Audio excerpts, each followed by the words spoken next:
Hyvää huomenta, on tiistai-aamu.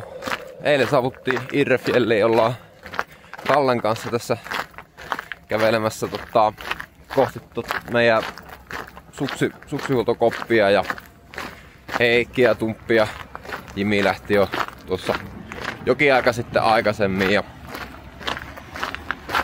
täällä on tänään vielä plussapäivä, huomenna pitäisi pakastua ja pakkaskelit pitäisi olla luvassa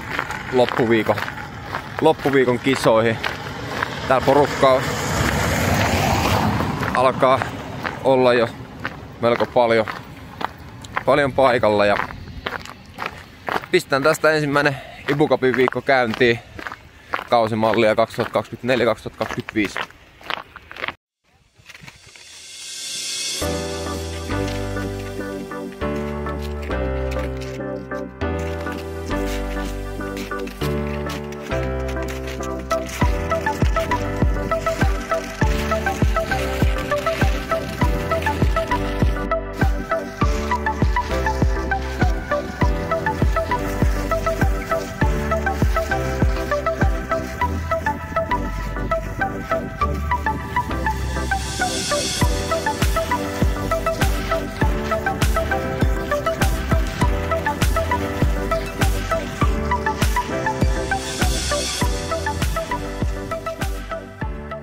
Keskiviikkoaamu ja meillä on Heikin kanssa suksitestit alkamassa. Kolme rekkiä suksia. Meillä on about, paljon sitä tulee? 1, 2, 3, 4, 5, 6, 7. Tuossa on samaa 7 ja tuossa on vielä 2, 4, 6, 8 paria.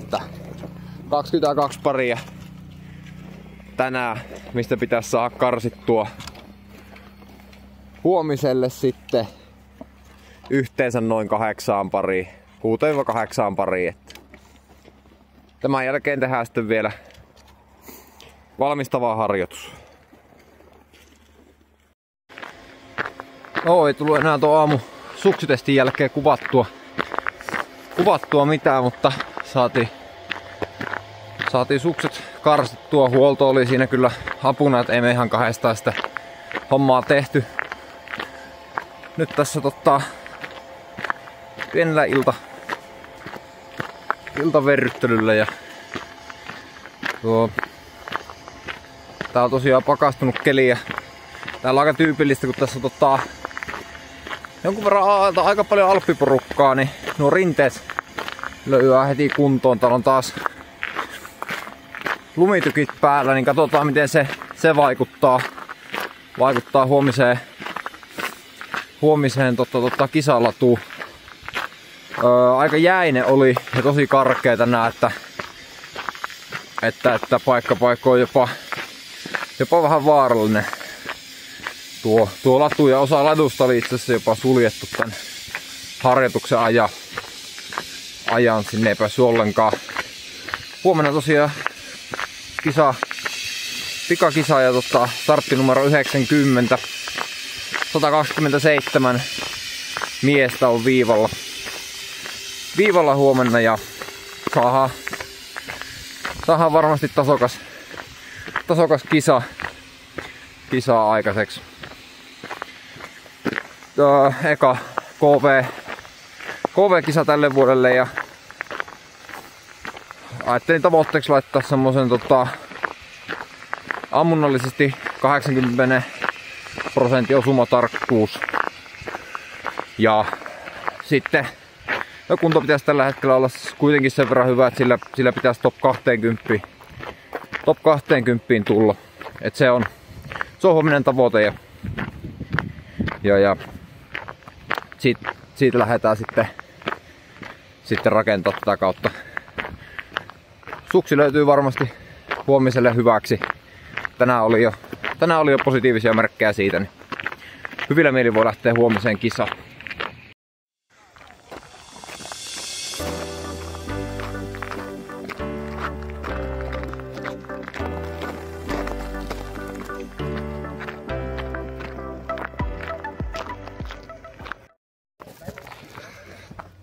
Suksitestit tehty ja kohistus myös ammuttu ja kisa alkoi itse asiassa käynnissä. Tässä itse lähtee alkuverkalle. Hieno on kyllä tänään keli. Aurinko paistaa, 9 astetta pakkasta ja kyllä tässä semmonen kisajännitys on pikkuhiljaa alkanut tulla kyllä, että tästä lähtee taas käyntiin. Ihan suht tyynikeli. Pikkusen pientä tuulenvirettä. Katsotaan. Tuo aurinko tuli vasta hetki sitten esiin, että nostaako se vielä tuulta. Näillä ajatuksilla kisa. 11 Lucas Fratcher is taking over the lead, yes. Second now Bonacci, US, and third place Milbacher from Austria. And the lead for Fratcher is 13.5 seconds ahead of Bonacci from US after the shooting performance. Ja, det är Norman Uldal nu som kikar på tavlan nummer 4. Now shooting on target number 4.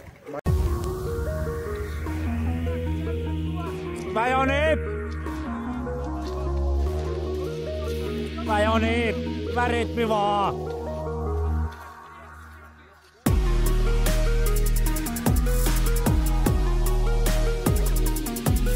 Vajoni!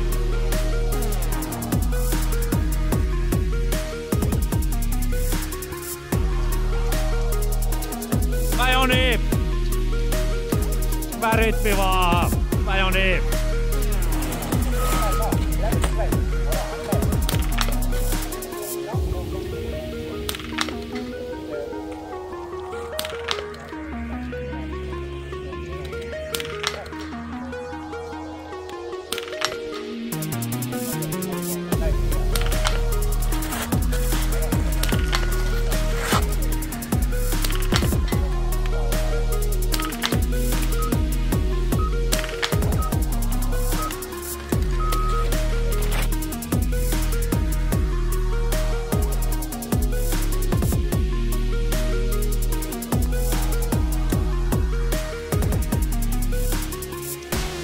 Joni.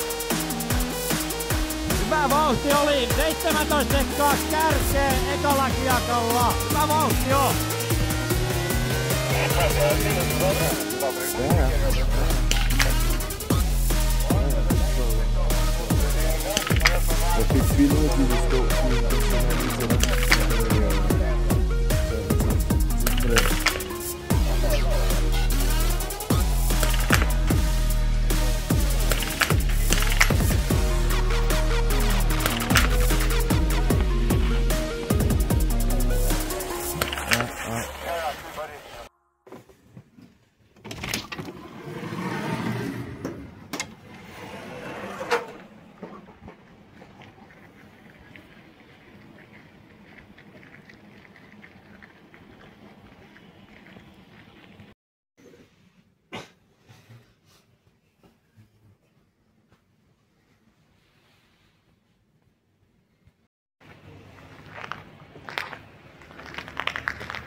Pitäisikö se laittaa? Komea perjantai aamu ollaan Heikin kanssa lähdössä vähän hiihtää ja jalkalenkkiä ehkä siihen vähän päälle. Heikki oli eilen hienosti 12. Mitkä olivat kommentit eilisestä kilpailusta? Hyvin meni. Heikki oli tyytyväinen. Ja joo, kello on about 8:30 aamulla ja kevyt välipäivä hiihto tähän ja huomenna uutta kisaa putkea.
Se olisi taas kisa-aamu.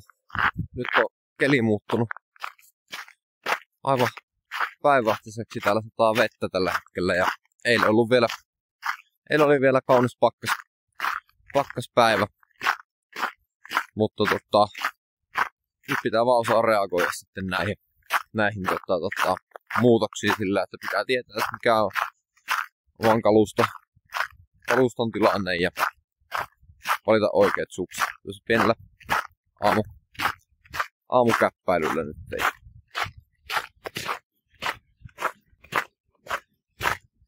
Ei siinä tänään vähän aikaisempi lähtönumero. Sain kakkoslähtöryhmän tälle päivälle ja numerolla 51 olisikohan ollut. Niin pääsee tänään sitten matkaan ja lähdetään tekemään muuten samanlaista suoritusta hiihollisesti. Se riittäisi top 20. Ammunta pitää vaan saada tänään paremmaksi niin sillä mennään näillä ajatuksilla tähän päivään. Aika paljon märempi keli tänään mitä pari ekaa päivää. Valkopohjaa testiä ja kaikkea muutakin.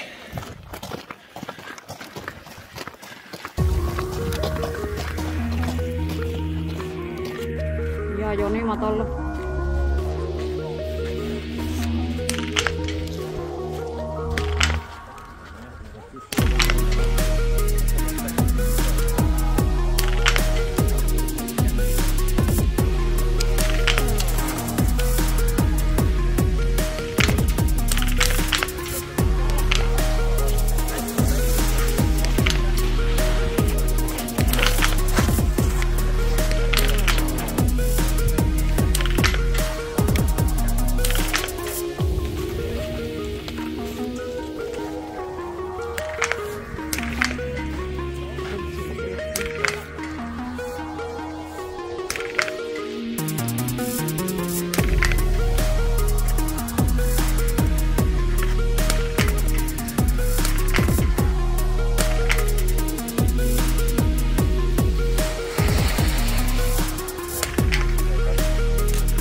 Tiukkaa on! Loppuun asti! Hyvä Joni!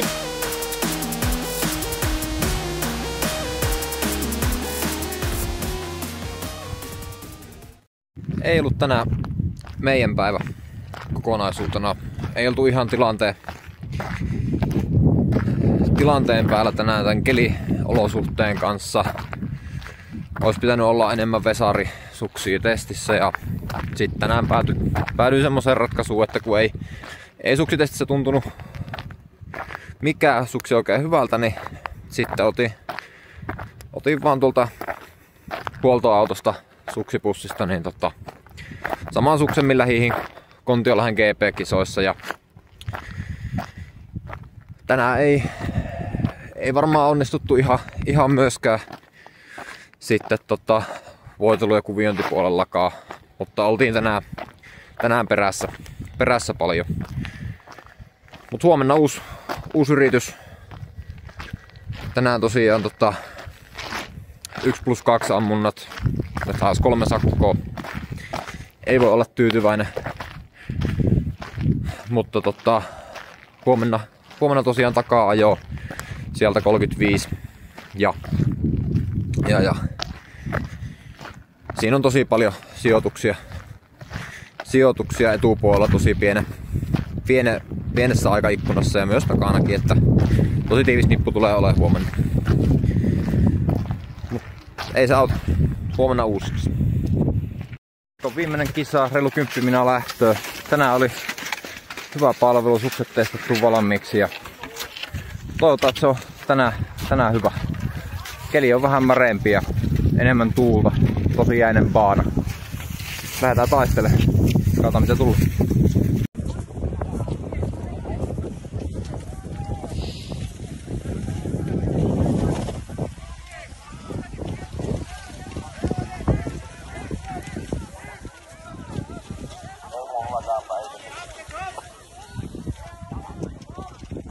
Olipahan huono kisa tähän väliin, ei voi kyllä muuta sanoa. Vituttaa aika paljon, mutta niin se välillä tässä lajissa vaan tekee. Makuut oli tänään ihan ok, se oli parempaa kuin aikaisempina päivinä, mutta kaksi pientä virhettä niihinkin, tai yhdet pienet virheet molempiin tuli tehtyä. Se on vaan yksinkertaisesti liikaa ja pystyvä oli tänään helvetin huono. Mutta ei siinä. Ei se auto laitetaan tää homma pakettiin ja huomenna matkustetaan sitten Norjaan ja jatketaan kilpailemista siellä. Ollaan tosiaan nyt täällä Norjassa Geiloossa ja kisaviikko käynnissä. Täältä ei tullut nyt materiaalia oikeastaan kuvattua ja päätään tää vlogi tähän ja käy tykkäämässä videosta ja käy heittää kommenttia, että mitä pidit videosta ja saa esittää toiveita, kysymyksiä kommenteissa sitten, että videon osalta. Katsotaan, jos jatketaan sitten tuolla mahdollisesti Obertilliahissa, jos matka sinne IBU Cupin osalta jatkuu. Mutta tällä loppukaneetilla niin moro. Finland, Thomas Harjula. Representing Germany, Roman Rees. Number 6, representing France, Gaëtan Patrouille.